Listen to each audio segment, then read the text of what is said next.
A vida é como o oceano, né, a onda se forma e depois ela volta. A nossa vida é essa forma, mas a onda não deixa de ser oceano, e ela retorna como oceano. Então a nossa vida é assim, essa forma que não deixa de ser oceano e volta a ser oceano. Perceba a sua existência.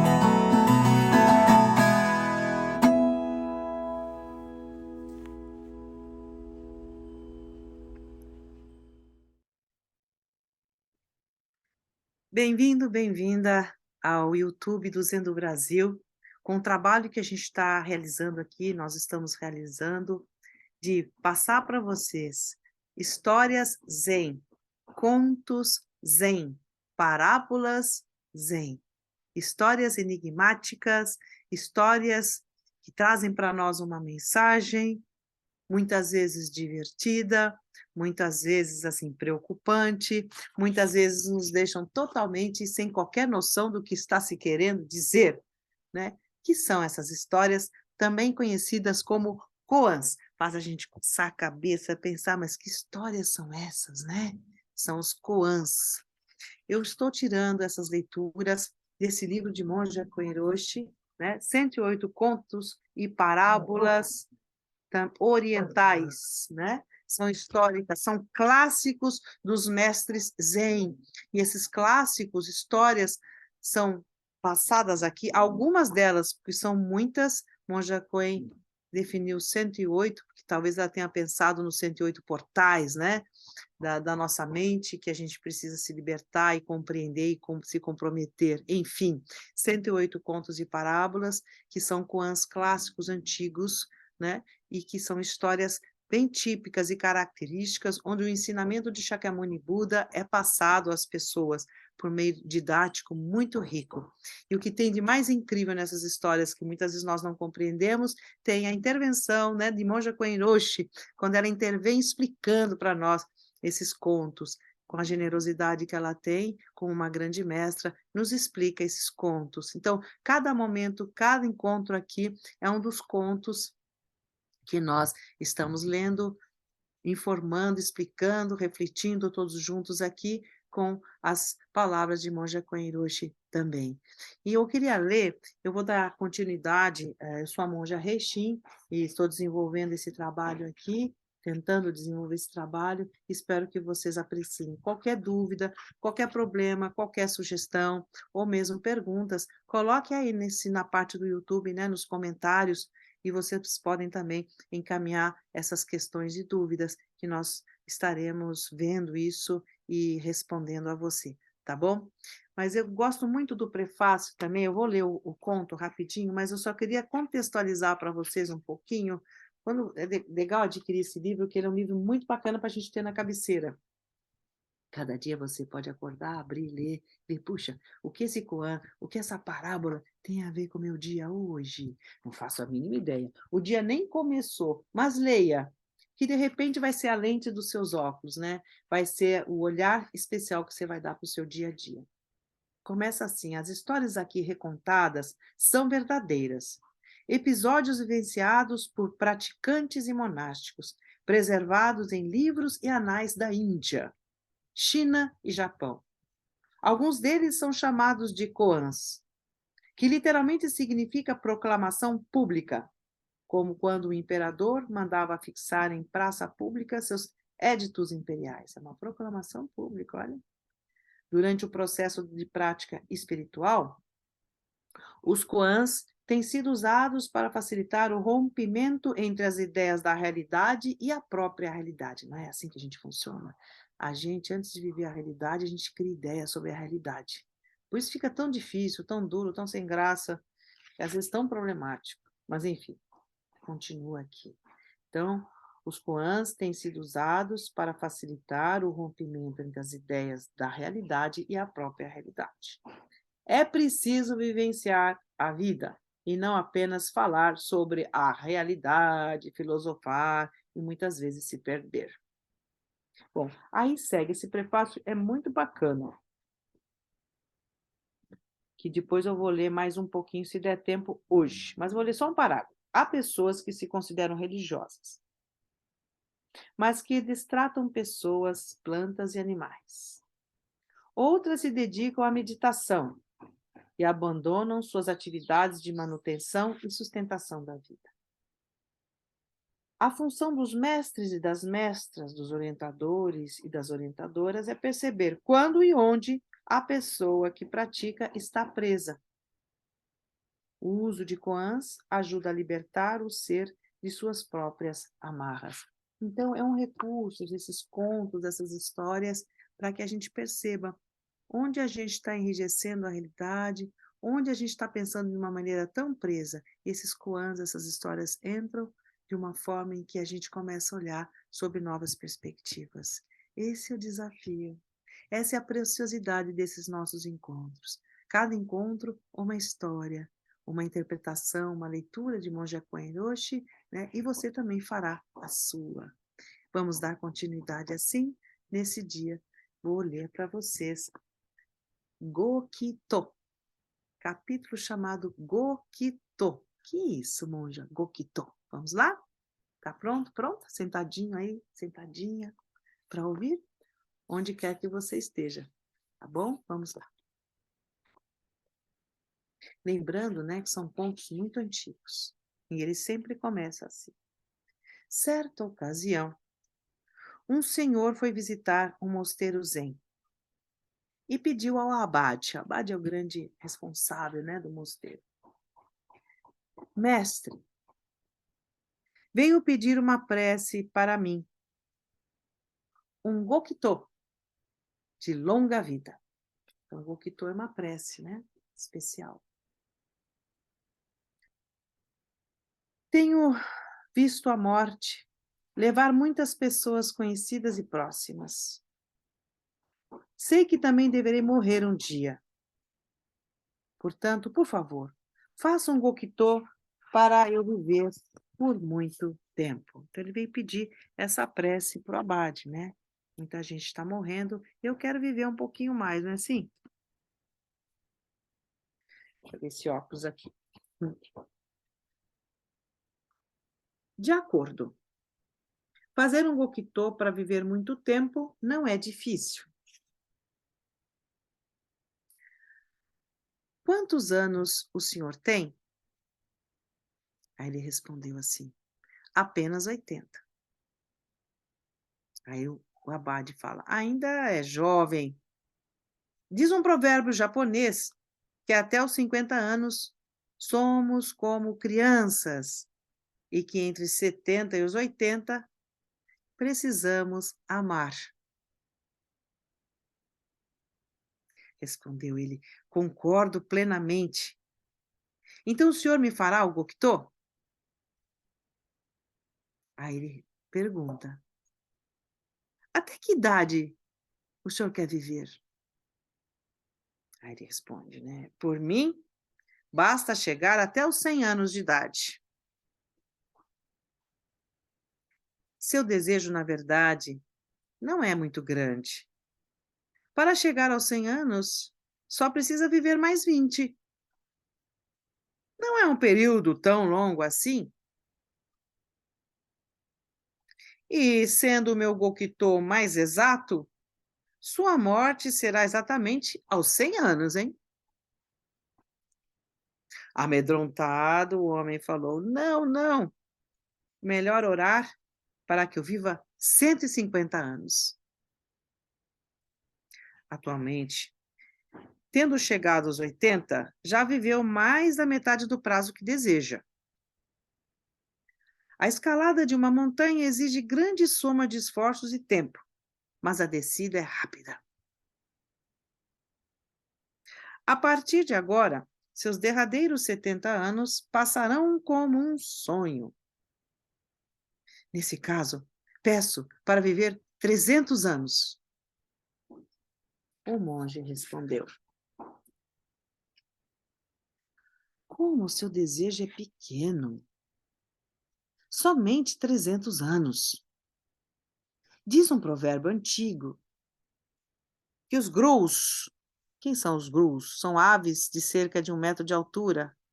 São os tsurus, né? E os chamados grus japoneses têm o corpo e as asas brancas, parte do pescoço e ponta das asas preta e um capuz vermelho. Suas imagens são usadas em cerimônias de congratulações e simbolizam harmonia e longevidade, assim como as tartarugas. Então ele fala assim, né? Diz um provérbio antigo que os grus vivem mais de 1000 anos e as tartarugas 10.000. Se animais podem viver tanto assim, como é que o senhor, um ser humano, deseja viver apenas 300 anos? Você vê que o mestre está esticando, né? Aí ele... Tudo isso é muito difícil. Tornou o homem confuso. Para quantos anos de vida pode ser feito um gokito? Aí ele responde, quer dizer, então, que o senhor não quer morrer? Que atitude egoísta, replicou o mestre. Bem, tem razão, respondeu o ancião, constrangido. Assim sendo, o melhor é fazer um gokito para não morrer, disse o monge. Ele disse, sim, é claro. Pode ser? Esse é o gokito que eu quero, falou o senhor animado. Aí ele fala assim, né? É muito caro, muito, muito caro, e leva muito tempo. Não faz mal, concordou o homem.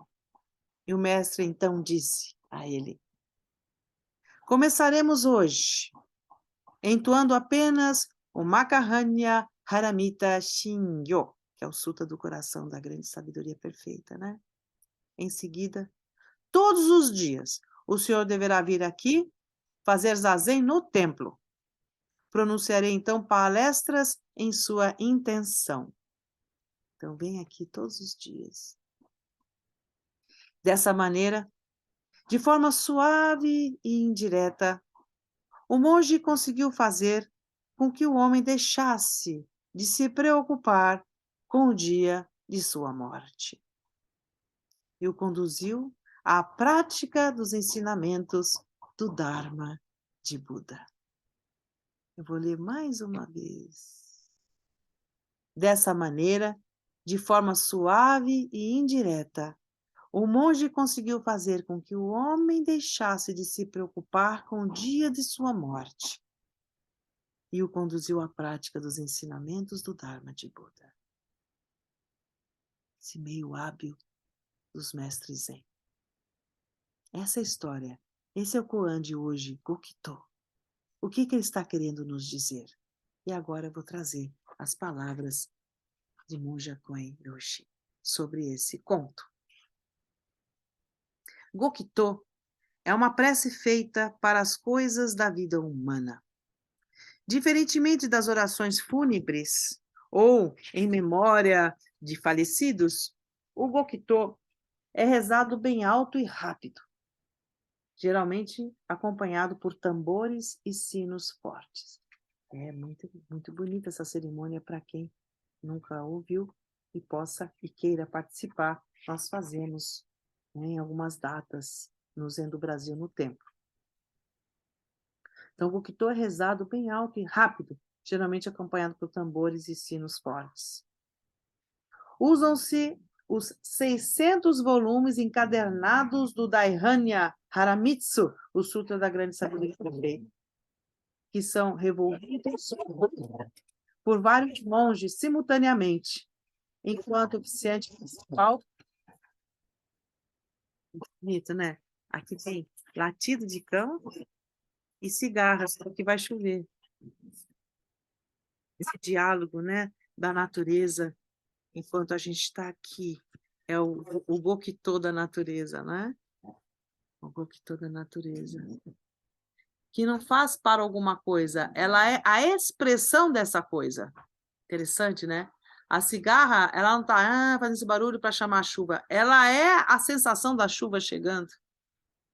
Pense nisso, mas não é. Vamos falar do Gokito aqui.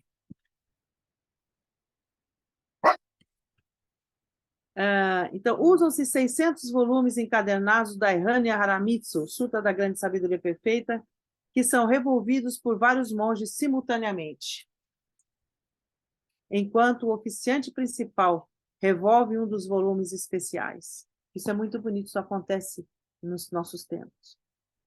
Parece um leque, sabe? Os sutras, eles são encadernadinhos, assim, como se fosse um leque. É um volume, assim, na vertical, né? E que você abre, ele parece uma sanfona, ele abre, né? Um leque.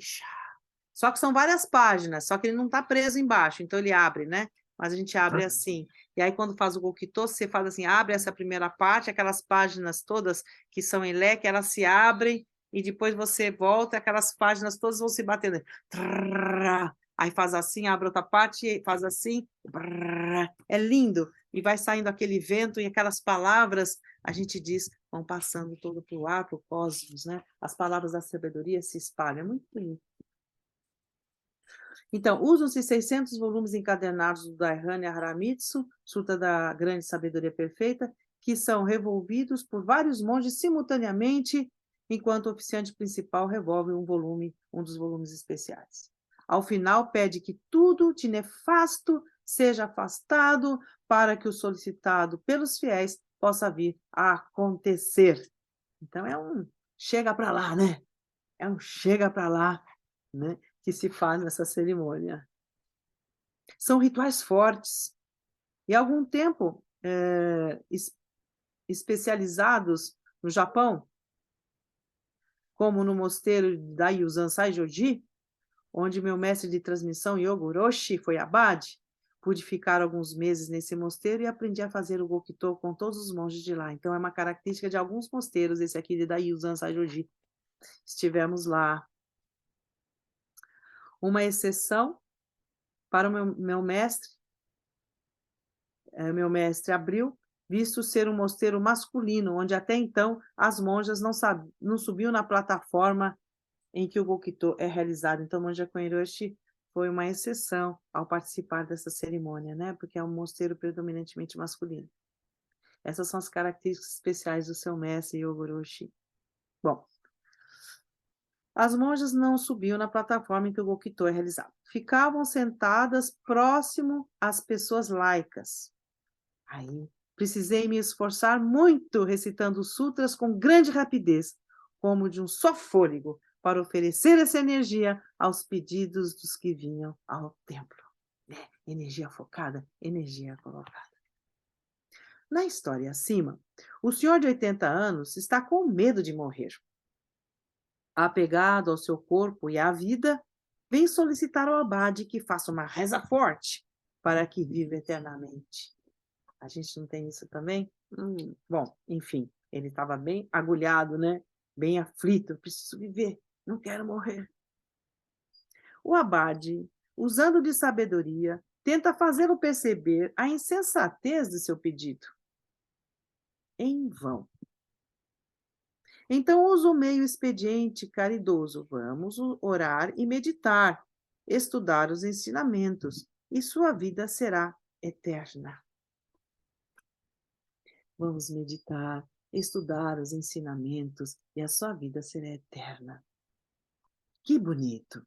Exclama aqui Monja Coen. Se realmente compreendermos a impermanência e vivermos de forma digna, no momento de morrer, não teremos medo nem arrependimentos. Vivermos inteiras, de forma digna, sem ansiedades, completamente presentes.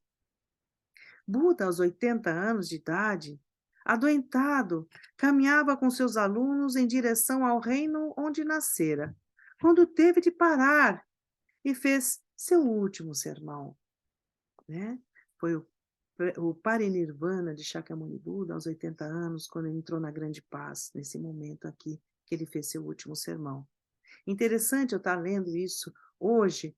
Esse vídeo estará disponível nas redes sociais, no YouTube, um bom tempo, né? Mas hoje é fevereiro, nós estamos no dia 13 de fevereiro.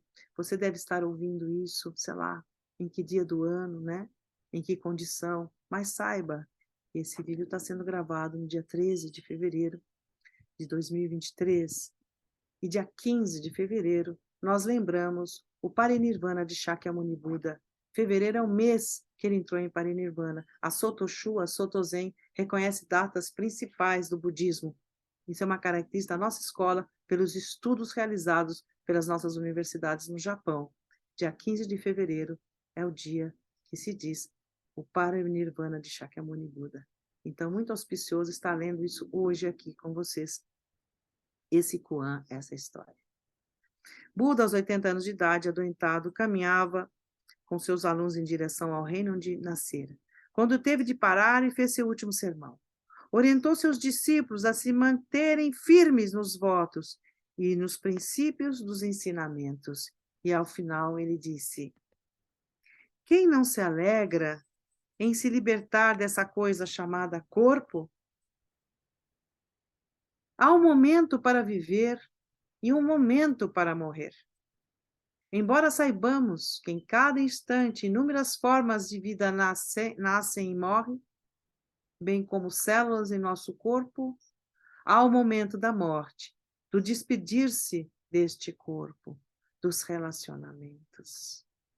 Mas é como a onda do mar, que deixa de ser onda, mas continua sendo água salgada. É como a onda do mar, que deixa de ser onda, mas continua a ser água salgada, continua sendo oceano. Quando assim o compreendemos, percebemos que morrer não é perder a vida. Morrer é retornar à origem. Que origem é essa?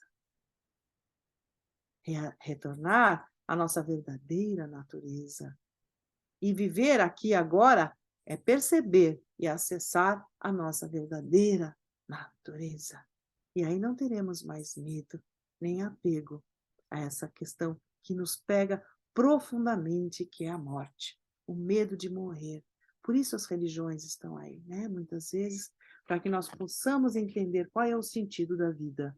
E foi o sentido da vida, da doença e da morte, que fez que esse jovem Siddhartha Gautama, o indiano, buscasse o zazen, buscasse a prática do zen, da meditação. Para o quê? Para ampliar a sua consciência do sentido da vida. Esse mestre fez com esse senhor, né? Por meio dos ensinamentos de Buda, da prática da meditação e de preces, ele largou do apego e do medo, teve uma dimensão mais ampla da existência e assim perdeu o medo do que vai acontecer. A nossa vida é como o oceano. A onda se forma por um tempo, depois ela volta a ser oceano, mas nunca deixou de ser oceano. Pense nisso, volte novamente a esse Koan e deixe aí suas reflexões e esteja no próximo encontro conosco, onde vai ser lido e compartilhado mais uma história dessa rica, que desvela a nossa vida e faz com que a gente possa perceber a nossa vida de uma maneira muito mais ampla. Cuide-se bem. Até o nosso próximo encontro. Que os méritos de nossa prática se estendam a todos os seres e que possamos todos e todas nos tornar o caminho do despertar da mente clara, lúcida e em contentamento. Até breve, até o nosso próximo encontro. Esteja presente acompanhando as gravações realizadas e as próximas que virão.